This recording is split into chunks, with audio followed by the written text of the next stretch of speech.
A good plan, violently executed now, is better than a perfect plan executed next week. That's from George Patton, general in the United States Army, integral to the Allies' victory in World War II. So why? What makes this statement so powerful? Well, it rings true because we have to move beyond the idea that we can manufacture greatness with one swing of the bat, one stroke of the pen. That if we wait for the right moment, perfection will come.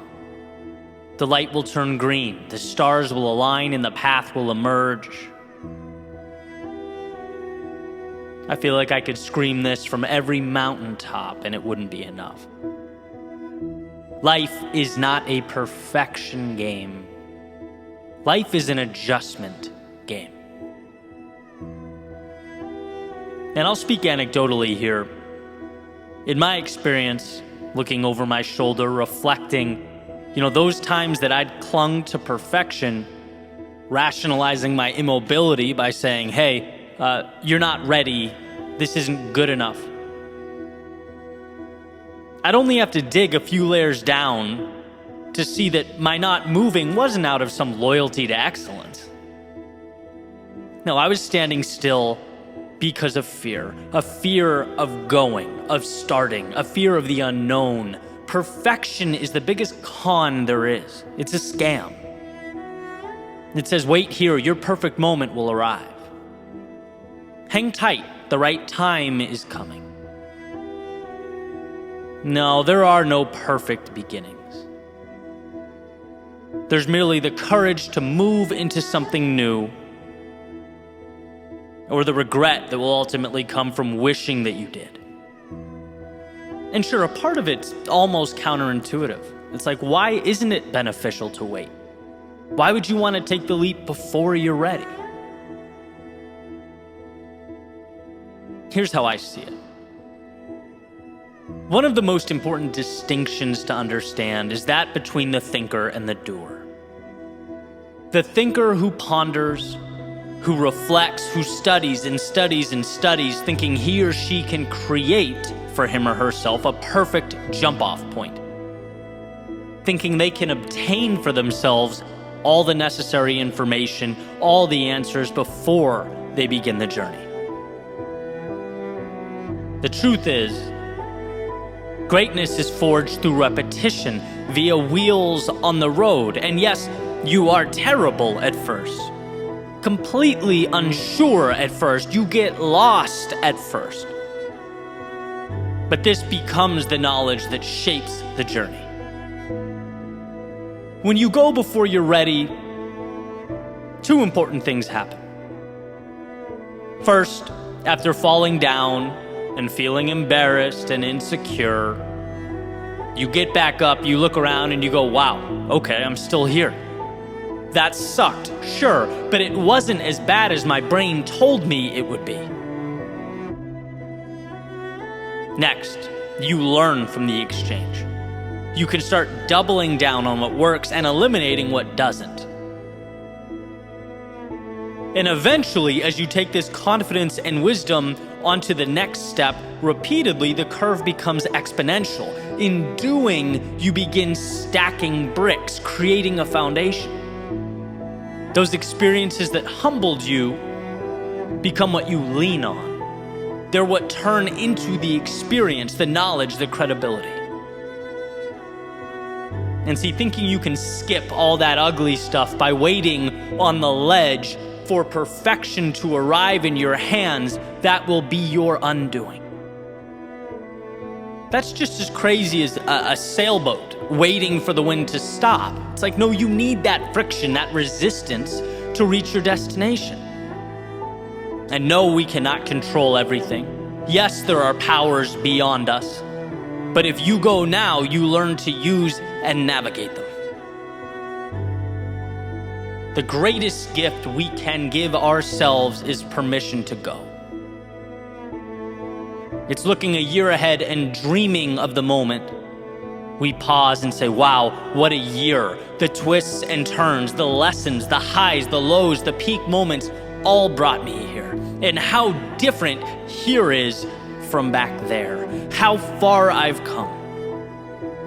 Knowing, by the way, that life was never asking me for perfection, but rather a willingness to start, to dive in, to adapt along the way. I know a lot of people with businesses that exist in their minds, but not in reality. A lot of people in shape when they close their eyes, but not when they look in the mirror. A lot of people living their best lives when talking about the future, but not when they pull up to work on a Monday morning. We shorten the gap between our ideal existence and the present moment by stepping now. Even when we can't imagine how the process will unfold. Because let me tell you, life will bend and twist in ways you can't even fathom. It'll take you places that ignite your soul, show you things you never dreamt of seeing. But you have to put yourself in position to receive that from life. The world wants to help people who help themselves. So give yourself the gift of progress, of momentum. If a dream is only worth the action one is willing to take to bring it to life, let that action start now. Move beyond the illusion of perfection and towards the opportunity to take the imperfect every single day and transform it into greatness. Every time your mind says you're not ready, let that be your invitation to step forward. See, life may not be a race, but that doesn't mean time will politely wait for you. We must say goodbye to perfection. As we evolve, as we grow, I can guarantee you it won't be missed.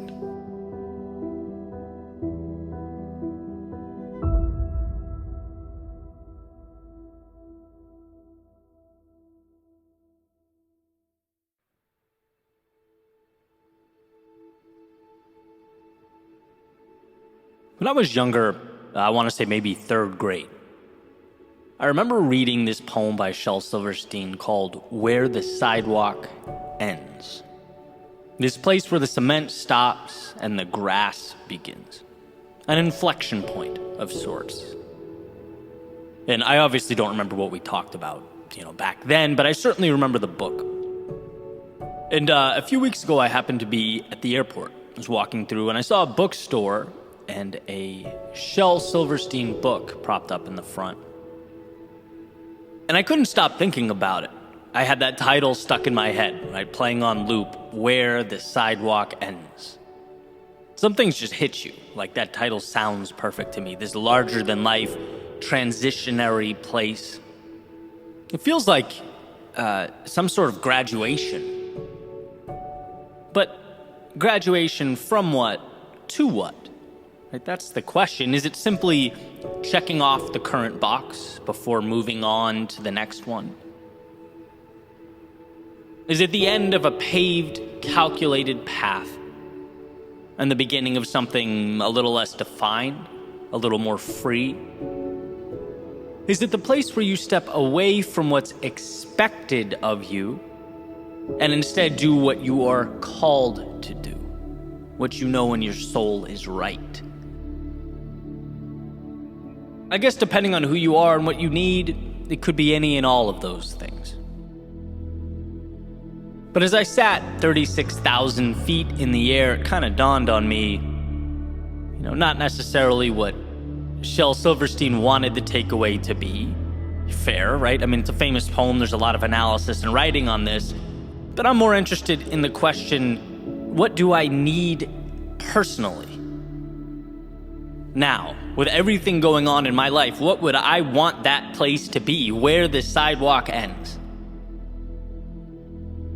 And the more I thought about it, the more I realized it's not a transition. I don't think where the sidewalk ends is where you step out from one place and arrive in another. But I think what's more applicable in this moment is a perspective shift, almost a lifestyle invitation to straddle that line, where you have one foot on the cement, right? The stable ground, holding on to that structure we need to maintain healthy lives, to build, to take who we are and effectively share it with the world. And one foot on the grass, unpaved, no parameters, where our childlike curiosity runs rampant and reminds us that life is no standardized test. Right? Like if the cement represents the frame, the capsule, that rocket going to the moon, the grass represents the precious cargo it will be taking into orbit, that substance that must be found. And I think the reason my mind goes here is because in my life I've swayed too far in both directions. I've spent entirely too much time on the sidewalk where I've limited myself, my beliefs, and my trajectory. I've abandoned what I wanted to do because I was terrified to stray from what I was supposed to do. I've let routine kill creativity. I've let plans suffocate freedom and exploration. But I've also spent too much time entirely in the grass, beyond the structure, dreaming but aiming for no target, free but not grounded. Perhaps at times having worked so hard to tear down the parameters and the structure in my life that I found myself with no foundation to build upon. Right? And I think the deal is sometimes we need more sidewalk than grass, and sometimes we need more grass than sidewalk. There are times in our lives that call for exploration, and there are times in our lives where we put our heads down and build. But the critical thing is, we remember that beautiful balance between the structure that's ultimately imperative and the freedom to step beyond it so that we can pull in more life. That when things feel too stiff or constrained, maybe you lean more towards the edge of that unkempt, undefined world. And when you crave structure, when you've been wandering too long, when you want to build something with the pieces of life you've been casually collecting along the way,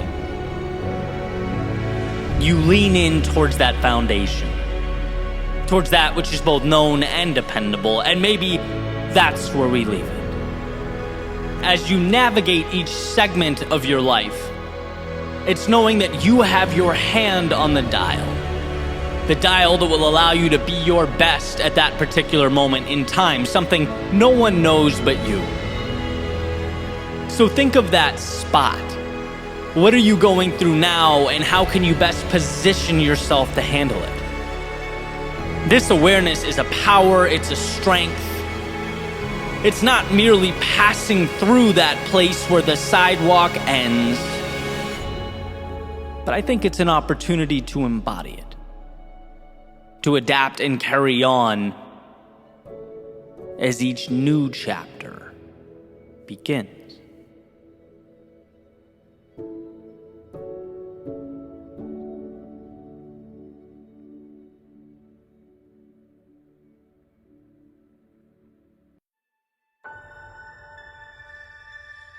The most important promises are the ones you make to yourself. Of all the people on planet Earth, it's most critical that you believe you. That when you commit, you show up. When you make plans, you follow through. When you tell yourself you'll do something, you actually do it. Here's what's interesting. Being that this is, I believe, the North Star, I'm consistently chasing down this standard, right? Trying to be better and better and better at following through. As I clearly think we all should, but keeping promises to yourself is different than keeping promises to others. when you let other people down, especially those close to you, you feel the social repercussions.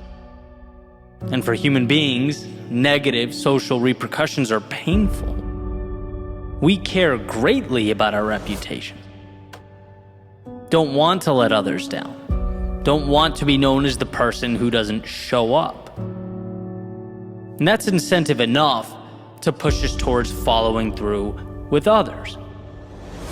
But with yourself, where do the repercussions go? What are the consequences? You tell yourself, today is the day. I'm starting, beginning, trying something new. And then you don't. There's no phone call with someone on the other end saying, hey, where were you? Hey, you promised. Hey, you owed me this. No, when we break promises to ourselves, it seems like the situation, after maybe a second or two of disappointment, just floats away into the ether. It feels as though there is no substantial cost.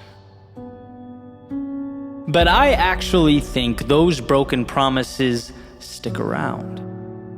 I think we wear them. We feel them. We see them when we look in the mirror. And sure, maybe there isn't that friend or family member staring us down with disappointment in their eyes. But how we see ourselves changes. Every broken promise to yourself reinforces the idea that not having high standards is okay. Every time we let ourselves down, it supports a narrative that being let down is normal, par for the course. If you don't show up for you, it begs the question, why should others show up for you? Why should others follow through when you wouldn't even do it for yourself? I've always believed that so many facets of life start internally and are projected out. How you see yourself, treat yourself, is the sun around which all that other stuff revolves, right? Like the world will notice and act accordingly. It will conform to the standards you create for you. So let's work on those standards. Let's make it so there's skin in the game. So that when we break promises to ourselves, say, not today, or this is good enough for now, that we understand the magnitude of those decisions. Because they're not insignificant. They're crucial. And sometimes we have to highlight the consequences of what we don't do. Sometimes we have to make ourselves truly feel the opportunities we let slip away. As though we did actually hold them in the palms of our hands. There is a price to letting yourself down, and perhaps there's power in quantifying it. There's an idea that, life isn't really you versus anyone or anything else. It's you versus you. And just like you would never let a stranger talk down to you or tear you apart, why would it be okay for you to talk that way to yourself? Right? Like if a friend says he's going to meet you for coffee at 7 a.m. every morning and never shows up, in what world would you keep driving there, sitting down, waiting, brushing it off, and rinse, repeat? Of course not. You'd look around and go, this is crazy, I don't deserve this, I'm better than this. Your defenses would kick in, you'd make adjustments. And just as you shouldn't tolerate it from someone else, you shouldn't tolerate it from yourself, because you're better than that. Growth is a game of 1, identifying what's important, 2, creating small steps that move you in that direction, and 3, following through on those steps. Right? That's the formula. Being there for yourself when you fall. Hey, get back up, right? Falling is an indicator of progress, courage, and strength. being there for yourself when you don't want to. Hey, I know you're tired. I know this doesn't seem fun right now, but you committed, and think about how good it's going to feel when you're done. Being there for yourself when you know there's more in you, but that voice in your head is tempting you to pack it all in or call it a day. Hey, it doesn't matter what that voice in your head says. There is no negotiating. You already made up your mind. See, there's power in simplicity. Find a target, aim, shoot. And although life is turbulent, there are certainly highs and lows. We are at our best when we decide what's important, initiate the journey, and show up. When I set the alarm clock, it can't be about rationalizing sleep. That beeping can't be about X many hours.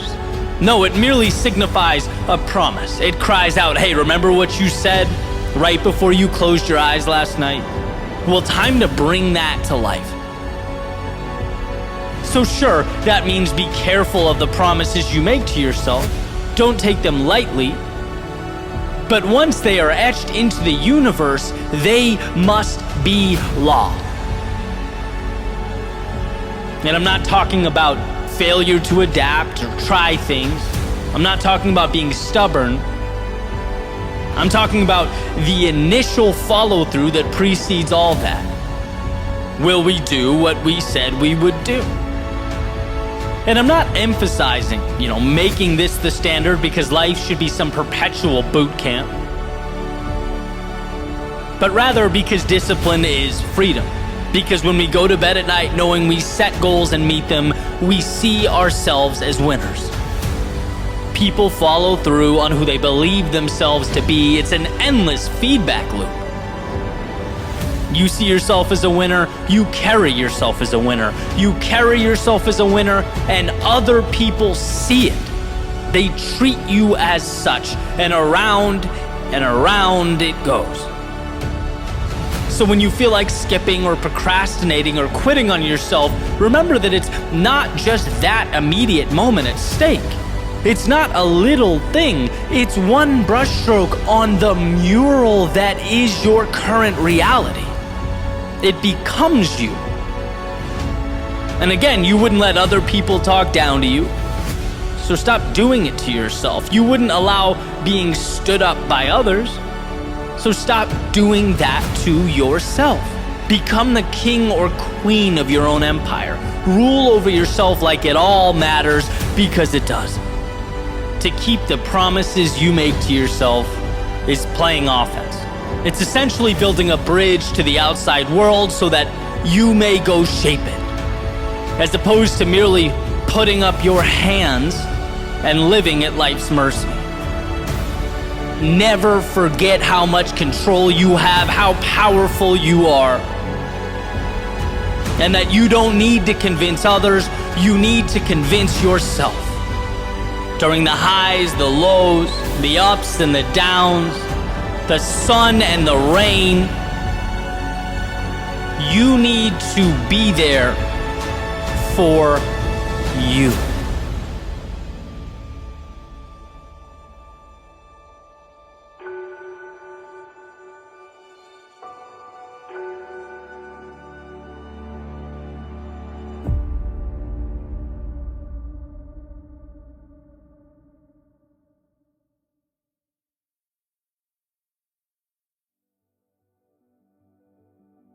I was listening to Alan Watts the other day, and he was referencing a Zen parable, and he asked this question I thought was pretty cool. He goes, when a flag is flapping in the wind, what's moving? The flag or the wind? The answer, neither. It's the mind that moves. It's how our minds interpret our experiences that create our realities. And the reason this reminder is so important to me, the reason I don't believe we could ever hear it enough, is because keeping that understanding front and center in our lives tells us how powerful we are. Sure, we often can't control the situation. We all know that. But we can always control what this situation means. Every event is open to interpretation. And that's what's so incredible. Yeah, sometimes it takes a while to get to the value, especially when our minds want to default to the negative or what's missing or what's lost. But if you're willing to look, underneath every occurrence is exactly what you need. And so take, for example, something we can all relate to, right? Losing something that truly mattered, that we found meaningful, whether it was a person, a job, an activity, a physical impairment, right? When asked, what does this change mean? The mind goes, loss. It defaults to, I had it, I loved it, and now it's gone. But underneath that, there's a chance to take the pieces of what remains and go down a new path, to find something just as or even more beautiful. The same loss can mark the beginning of an adventure. Is it ideal at first? No, but it's usually not the ideal that prompts our most important change. It's life's turbulence that pushes us to seek out something new. And I love taking this little trip down memory lane, right? Because, it's the business ventures that fell apart that caused me to look in the mirror and choose to be more. It's the projects that just didn't end up being that good, right? That allowed me to see this journey as a creative one. Where, hey, some projects hit, some don't, but it's not personal, it's a ride, and what an opportunity. Right? It's the breakups I went through. And while, sure, a few were definitely brutal, they gifted me with an opportunity to personally level up, to dial in my understanding of what really matters to me. I can think of physical setbacks, monetary obstacles, all these things that hurt in the moment. Now, I'm not sure I could have controlled the initial emotive response, right? The human reaction. But learning to ask, well, how can I get better from this? That's a different question.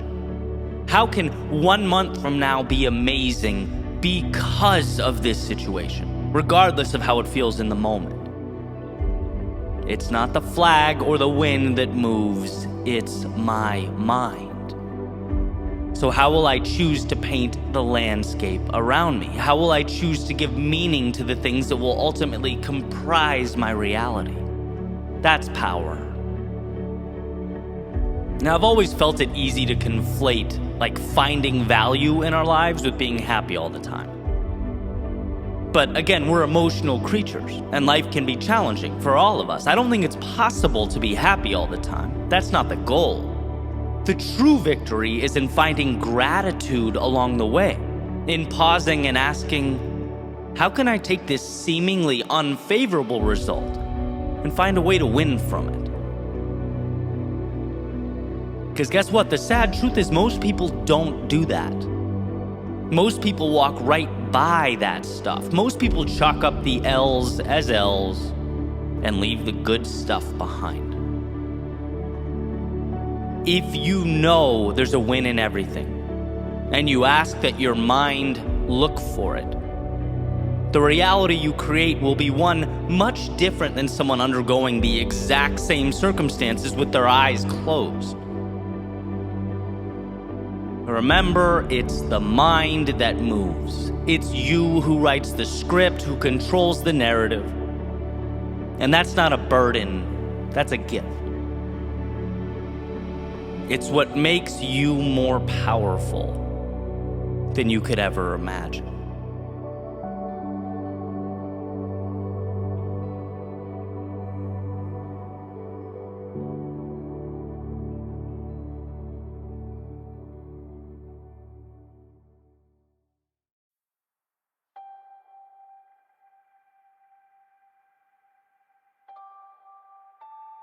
Pressure, as in those burdens we sometimes feel as we navigate life, it's complex.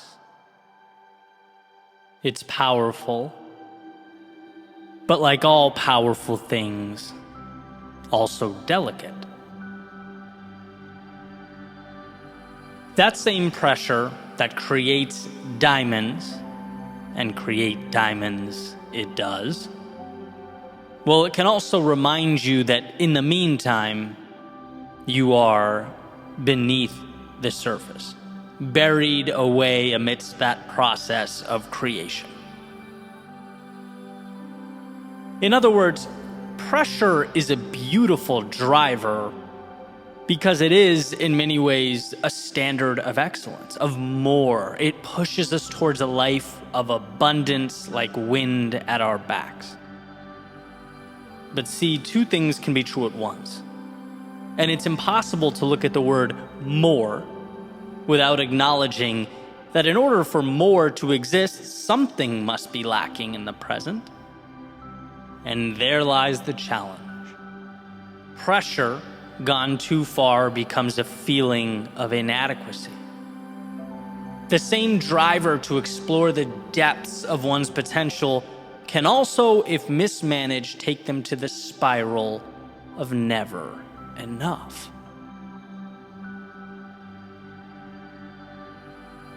See, you are a brilliant human being with natural strengths and talents, and while certainly imperfect, we all have something to offer the world.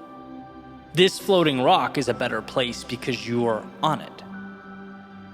And as we go about figuring out what it all means and how to bring it to life, we have to also understand the nuance. We want to get better every day, not because we lack value in the present, but because the journey is a remarkable adventure. Progress is happiness. Humans love and need progress. Growth and expansion and exploration inject meaning into life. They help us manufacture peak moments. And it's taken me a long time to understand that distinction. Right? I want to be more, not because I'm inadequate in the present, but because against all odds, I'm here, and what a gift to be able to push that pedal to the floor. To squeeze from life as much beauty as I possibly can. The pressure doesn't say, because without it you're less. It says, oh, but what a ride awaits if you're willing to step up and seek it out. I used to get so annoyed when I'd see stories or memes on social media that are anything along the lines of, you're special just the way you are, right? It felt tacky, it's lacking substance. And sometimes, to be honest, it just felt like a lie. But my thoughts on that have changed. I don't think it's a lie, it's just an extreme in one direction. Just like never being good enough is an extreme in the other. Look, you're not perfect just the way you are. We're all flawed and we all have room for opportunity. But you're also not void of value until you reach point X, Y, or Z. Right? If we're going to grow, we need to understand why we're growing. My favorite thing about this platform, over the years has been trying to identify the obstacles in my life, understand them to the best of my ability, and then share that, hoping maybe there's a piece or two there that's relatable, that you can take value from. But this topic in particular, I've never really felt like I've solved or been able to grasp. This constant weight or pressure I'd consistently feel to do more. And I know others feel it as well. I talk to them about it consistently. It can be almost suffocating. I do attribute a lot of good to it, right? It helps me get back up. It makes me want to be better, find new ways to share, add value to as many people as I can. When I have my down times, that pressure says, hey man, you're made for more. Lift your head up and go. I wouldn't be where I am without it. But then there's also the ugly side, right? Like I mentioned above, the cost of ambition is sometimes the inability to be in the moment. Always reaching for more is the younger brother of never being enough. It can be exhausting. And so what to do, right? The question that I've been playing in my head. And here's where I am in the present. I think this is an ever-evolving process. But as I mentioned above, I believe the answer is in why. The why is everything. There are no have-tos in life. Life is a collection of get-tos. We're not dipping into life's infinite abundance so that we fill holes within ourselves. No, we're doing it to take in the show, to absorb, so that we can consequently add our verse to the play of life. As the saying goes, a ship in the harbor is safe, but that's not what ships are built for. And that's where the distinction lies, as far as I'm concerned. Where the ship is in the moment doesn't make it more or less beautiful or valuable. But to deprive that ship of open water, to deprive its sails of the wind, well, it just feels like a shame, like something's missing. And so with all that said, here's what I'm thinking. I'm thinking that as I move towards those distant horizons, I need to remember that the journey comes with a few understandings. I need to know that at times it will feel exhausting. I need to know that while building, you can become so fixated on the plans that sure, you'll forget about your progress. I need to know how easily the future can steal from the present. But also, I know that taking in the best life has to offer comes with the price tag, and being tired from time to time seems fair. I know that the builder with the plans can ground him or herself by looking over their shoulder every so often and appreciating how far they've come. I know that the future is always out of reach, like that carrot hanging just beyond the grasp of the runner on the treadmill. But the gratification can be both delayed and current when we're pointed to the right North Star. So I invite you to reimagine the word pressure, understanding the notion that you've already won the lottery. You're here on earth against all odds with your strengths and the greatness that makes you, you. Venturing deeper into life's potential, asking more of the world and from yourself is not to compensate for anything. It's not an obligation. It's not even required of you.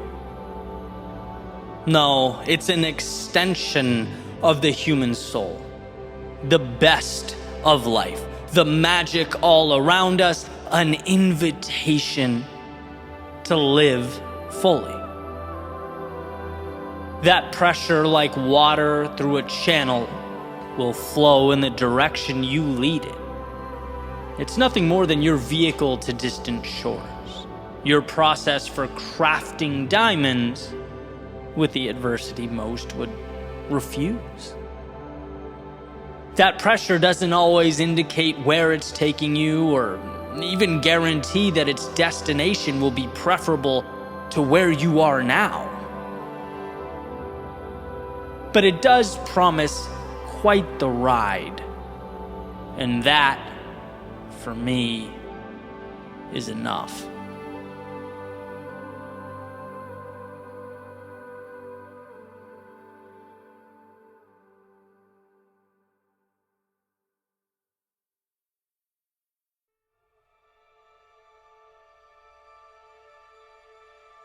"What if I fall?" the man asks, looking nervously over the edge. "Oh, but my friend," a voice responds back, "what if you fly?" A little quote I heard not too long ago demonstrating our proclivity to maintain, to preserve, to protect, to move away altogether from the risk, for fear that we might lose our grip on the status quo. Completely forgetting to think about what life could become if things worked out. Forgetting that life is a game of trade-offs. And to fixate on never losing what you have means forfeiting the possibility. It is that simple. To stay is a refusal to go. We need to constantly reinforce the idea, the truth, that what we aren't doing is a decision. And while we place our energy and efforts on minimizing the falling and the failure, someone else is stepping into it. They're capitalizing on it, falling again and again and again until they can fly. Because the danger is not in falling, it's in never taking to the sky. It's becoming only a fraction of the person you are capable of becoming with the required sacrifice and courage. It's an understanding that we're not wrong for initially thinking small, playing to not lose, thinking only to protect. That's how human beings arrive out of the factory, right? Stock. And you can thank millennia of evolution for that. You're not weak for being scared. You're not less than for shaking when you stand face to face with the adversity of life. Again, this is what being human is. But what we also possess is the ability to understand these default limitations and transform them.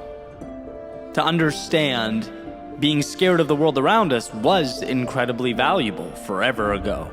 Right? When we roamed around hunting and gathering, it made sense not to inquire further when there was a shaking in the bushes. It made sense not to rashly run into the cave. It made sense to fear deeply the prospect of being abandoned by your small tribe that was the only reassurance separating you from the vast unknown lurking in the darkness, the wilderness.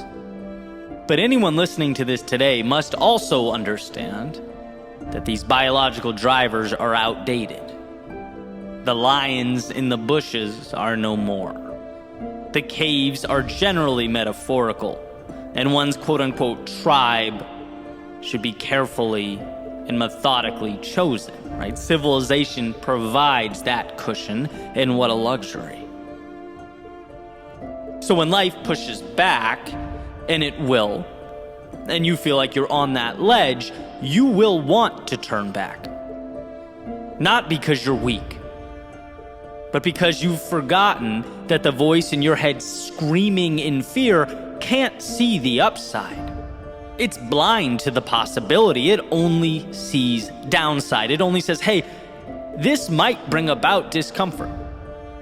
There are things out there you don't know, foreign entities, possibly adversaries. Why would you even contemplate taking that leap? And that's where you step in and provide reassurance. Yeah, things could go wrong, but the wrong steps are, one, usually reversible, and two, provide the wisdom that I need. It gives you a chance to inject into the conversation that if things go right, your life changes. That this could be the beginning. And that we don't live until the excitement about what life can become if things work out is greater than the fear of what life would regress into if they didn't. Without upside, there's no hope. Without hope, there is no purpose. And as Viktor Frankl has said, life is never made unbearable by circumstances, but only by lack of meaning and purpose. We're all operating within the same parameters, same playing field. But the difference is, we have different soundtracks, interpretations, and narratives playing behind our eyes. He may see the world collapsing and spend the rest of his life mourning what is gone, while she may see the same devastation and bring herself to wonder, well, what can I build in its place? What can arise from the wreckage? Same circumstance, different storyline, different result. I often cringe when I hear mindset misinterpreted as this magical thing that becomes reality the second you close your eyes and make a wish. Like the law of attraction, as far as I'm concerned, is not magic. I think this whole song and dance is much simpler than that. We act in accordance to the things we believe. And if you believe you're not good enough, if you believe you're not worthy, if you believe more is out of the question, what incentive do you have to change? None.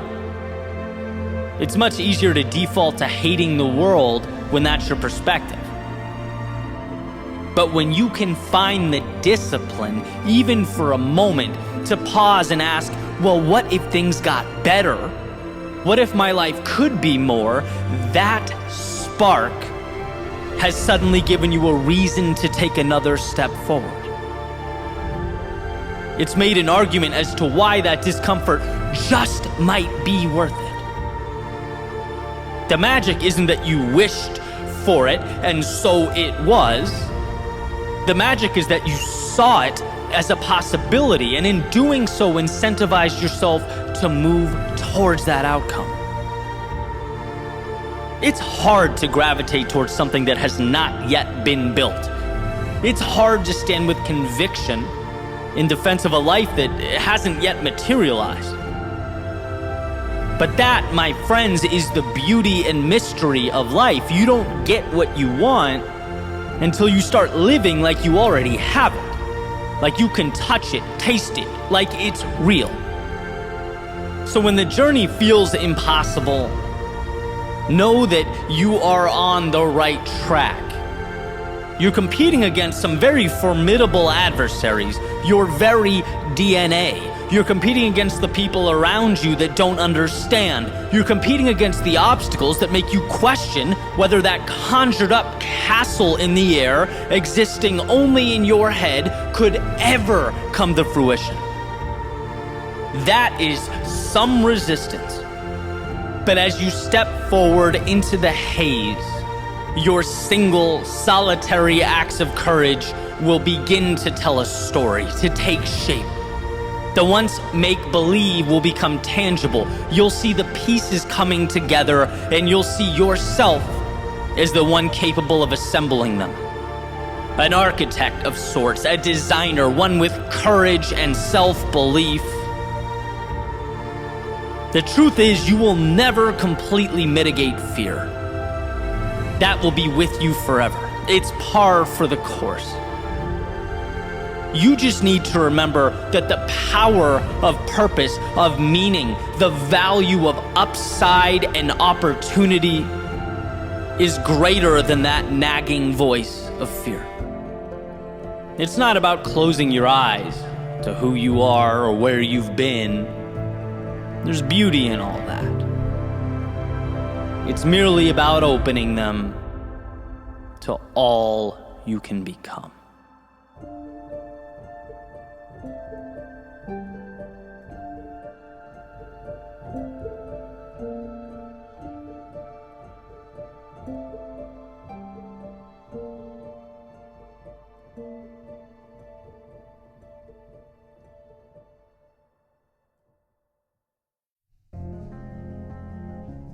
I was at the Heat Celtics game with my brother a few days ago, and the Celtics at the moment are the best team in basketball, which is fun being that we're from Boston originally, and right now the team has a handful of really good players. But one of them, Jason Tatum, has essentially separated himself as one of the most dominant players in the game, right? He's a superstar. And as we watched him play from the stands, we were talking about a narrative that I don't hear mentioned a lot. And maybe it is in basketball circles, but I don't hear it much out and about. I think it's incredible. It's the fact that Boston's general manager at the time, Danny Ainge, saw value in Tatum way before everybody else. Now, don't get me wrong, he was always elite. But the Celtics GM saw superstar potential in Tatum to a much greater extent than everyone else, right? In fact, in the 2017 draft, the Celtics had the first overall pick. And, for those unfamiliar, it's usually pretty obvious how the first handful of picks are going to go, right? The players are all ranked before the draft, and the team with the first pick is going to select the first best player, obviously. The team with the second pick is going to select the second best player.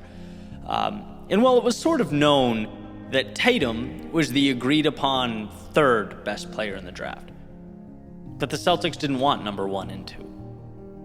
even though the scouts and draft boards and, the talking heads all around the country saw them as better, right? So here's Danny Ainge with that coveted number 1 overall pick, which in basketball is so valuable.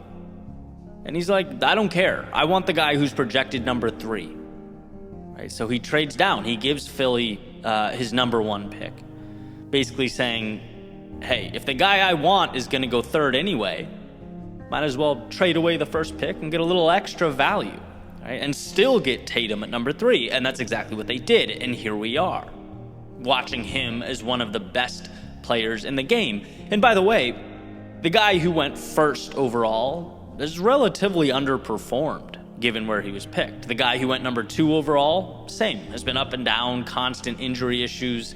And I look back at how that played out, and I just think like the pressure, the weight of having this coveted pick and being like, no, I don't want it, right? The guy that I want is number 3, right? Being so confident that you see value where others don't.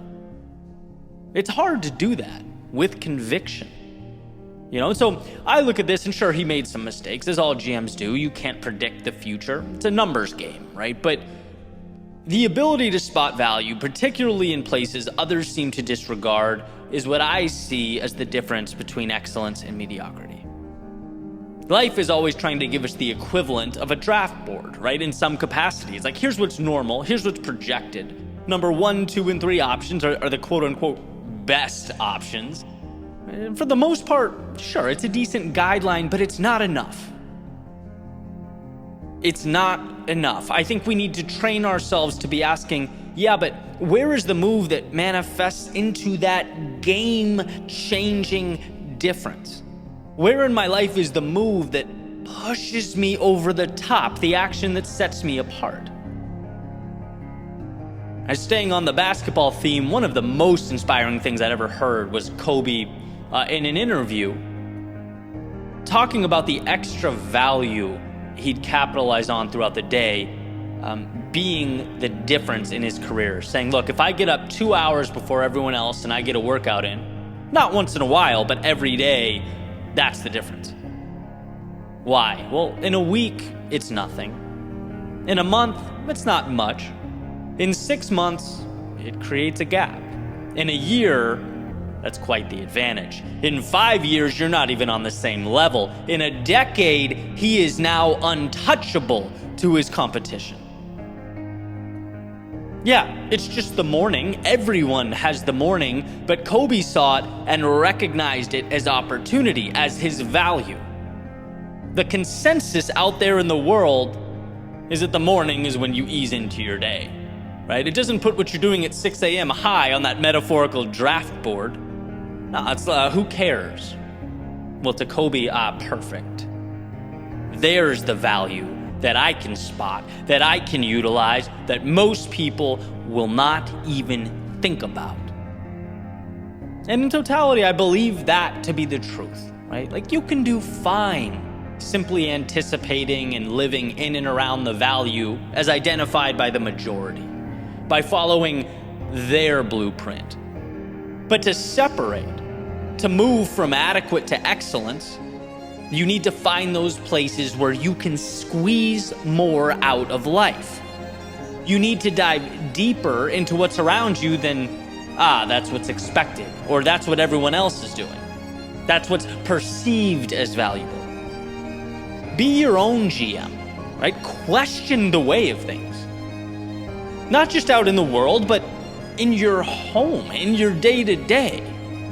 Where are the moves that can take you from a 6 inefficiency to an 8? What ways can you be unconventional? Flip the script to unveil the value you've been walking by for months, years, maybe even your whole life without realizing. There are always pieces around us to be great. And not just get by or survive, but thrive. There are the necessary ingredients to our right and left, always, to astound ourselves. We just have to arrange them in a way that allows us to maximize their value. It's a constant moving of parts. Trying again and again, but not settling for a ranking system to life as prescribed by the outside world. There's more if you're willing to find it.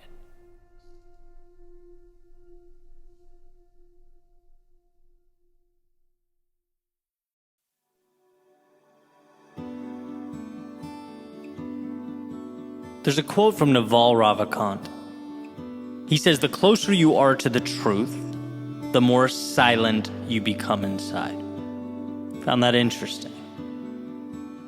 Got an email recently from someone asking for my thoughts about their being overlooked for a promotion at their work.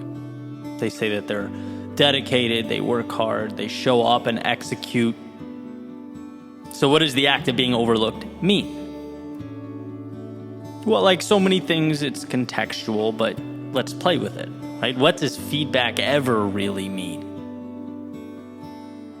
It means what you decide it does. Here's how I see the act of being overlooked, as this person expresses. Let's look at it as an iceberg, that rejection as a floating block of ice in the Atlantic, and the top, the piece that's exposed and above water, the smaller piece, is your chance to look around and self-reflect, to ask why. Where are the places I could strengthen myself? The gaps I could close and the spaces I could occupy. Disappointment, it causes us to self-reflect, and that can be a valuable thing. There are often tangible, quantifiable reasons we didn't hit the mark, and I think that top of the iceberg is our recognition that we have things to do, places to go, and what better a time than now to start moving in that direction. Now, the part of the iceberg underneath the water, supporting all that, there has to be a foundation of self-belief, of self-trust. Not only a hardness and understanding that you are not defined by rejection, but also a certainty that things will work out. That you might have to stumble, fall, even aimlessly wander for a set period of time.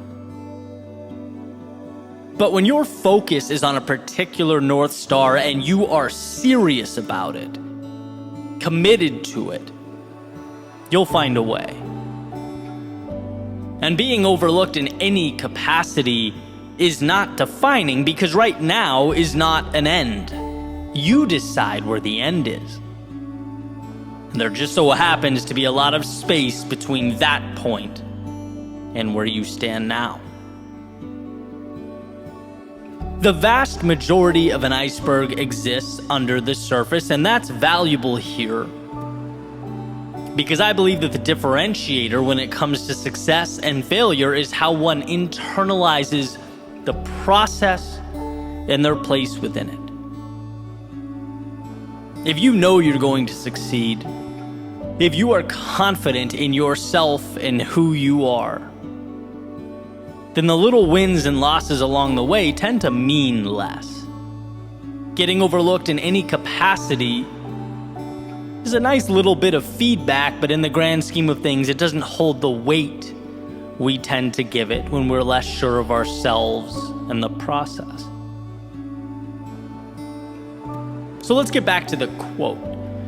The closer you are to the truth, the more silent you become inside.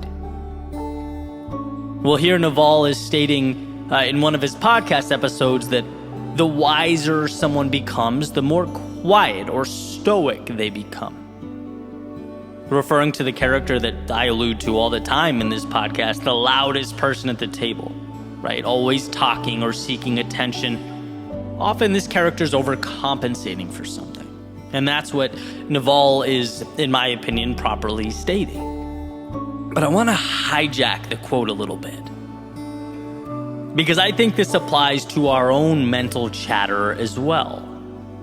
When we are sure of ourselves and what we're doing, the internal dialogue is reduced. When we believe ourselves to be correct and in line with our values and our vision, the mind tends to be calmer. And I can use this YouTube channel and podcast as an easy example. right? I have self-belief when it comes to my ability to do this. I've invested years and years and believe that over time it's become a strength of mine. So when that inevitable negative feedback or comment comes in, which happens, right? It's the internet. I take it for what it is. It's the tip of the iceberg. I assess whether there's any value to be extracted, and if there is, I put it in my back pocket. But the point is, I then move on. Because underneath the surface, under that tip of the iceberg, there is such a substantial amount of self-belief and determination in the process that negativity, it means very little. It doesn't define me. And that's the point that I aspire to cling to. And conversely, as counterintuitive as it seems, I think we should be the same way with positive feedback. Right? Like when nice things are said, it makes us feel good and we should be grateful, sure. But the idea is the same. Examine, pocket the feedback, and move on. Because if we rely too extensively on good feedback for our self-worth and our sense of identity, it's going to be hard to avoid doing the same thing when the other stuff comes in. It's about having a vision and trusting yourself, right? This is not you versus the world. This is you versus you, and we can't forget that. It's a person committed, determined, on fire in their purpose, collecting data along the way to something greater. And look, sometimes that data comes in the form of being overlooked. It highlights ways you need to make yourself stronger and better. But sometimes it validates and recognizes your greatness, the value you're already adding to the world. Either way, you're moving forward because it's who you are.